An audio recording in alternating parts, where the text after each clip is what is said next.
ஃபிரௌன் எந்த சிலையையும் கடவுளாக ஏற்றுக்கொள்ளவில்லை. ஏனென்றால் நான் தான் கடவுள் என்று அவன் கூறிக்கொண்டிருந்தான். அதே மாதிரி என்ன செய்யறான்னா, மக்களை எல்லாம் திரட்டி நான் தான் உங்களுடைய மாபெரும் இறைவன், ஆனால் ரப்புக்கும் ஆளாண்டு அவன் சொன்னான் இருக்கிறது 79:24. அப்போ இந்த மாதிரி ஃபிரௌன் என்ன செய்யறான்னா, நான் தான் இறைவன் என்று ஒரு பக்கம் சொல்லியிருக்கிறான்.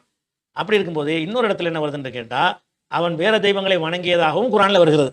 அப்போ ஃபிரௌன் நான் தான் இறைவன் என்று சொன்னான் என்று சில வசனங்கள் சொல்கிறது.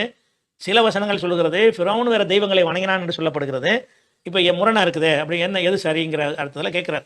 இவங்களுக்கு இப்படி முறை நிறைய இருக்கும். ஏன்னு கேட்டால் அந்த உசுரோட இருக்க உதாரணம் எடுத்துக்கிட்டிங்கன்னா, நம்ம மோடி இருக்கார்ல, அவரே நான் தேவன் அனுப்போடு தேவதூதன் நான் தான் கடவுள்னு சொல்லத்தான் செஞ்சார். சொல்லிட்டு ராமருக்கு சிலை வழிபாடு படத்தானே செஞ்சார், ராமர் கோயில் கடை தானே செஞ்சார்.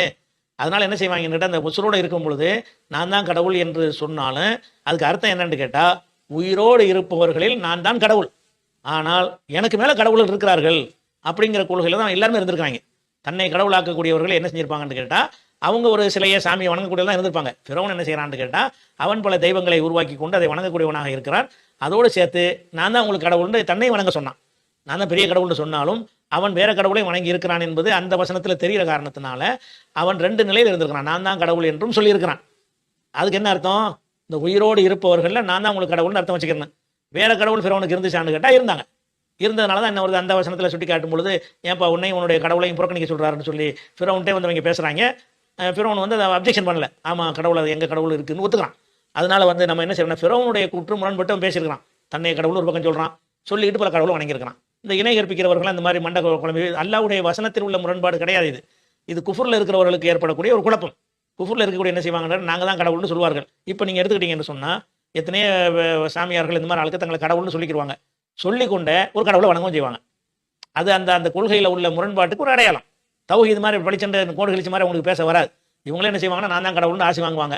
அவங்க என்ன செய்ய புரிஞ்சுக்கிறதுக்கான சொல்வதாக இருந்தால், அந்த பங்கார் அடிகளார்னு ஒருத்தர் இருந்தார்னா, அம்மா அம்மா நான் தான் அம்மானுக்கிட்ட செய்வார். அவர் போய் ஒரு சாமியை போய் வணங்குவார், ஒரு அம்மா வணங்குவார். இவங்க போய் அவர் போய் வணங்குவாங்க. இவர் நான் தான் கடவுள்னு சொல்லிட்டு என்ன செய்வார், இவர் தன்னை வணங்க சொல்லுவார். இவர் ஒரு சாமிக்கு போய் என்ன செய்வார், பூஜை செய்வார்.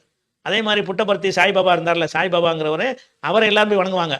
அவர் என்ன செய்வார்னா, அந்த சீரடி சாய்பாபா வணங்குவார். பிற மதங்களில் காணப்படும் பல தெய்வ நம்பிக்கை உள்ளவர்கள்ட்ட கடவுளுக்கு எந்த ஒரு இலக்கணமும் கிடையாது. நான் தான் கடவுள்னு சொல்லிக்கிறவாங்க, இல்லை அதுதான் கடவுள்னு சொல்லிக்கிறவாங்க, என்னை தான் வணங்கணும்பாங்க, இல்லை அதையும் வணங்கலாம்பாங்க. இப்படிங்கிற ஒரு குழப்பம் அவங்கள்ட்ட இருந்திருக்குது. அவங்கள்ட்ட உள்ள குழப்பத்தின் காரணமாக ரெண்டு விதமாக பேசியிருக்கிறார்கள்னு நினைக்கிறேன். இதுக்கு நிறைய உதாரணங்கள் நம்ம நாட்டில் நிறைய பார்க்கலாம். அந்த மாதிரி இருக்கிறாங்க.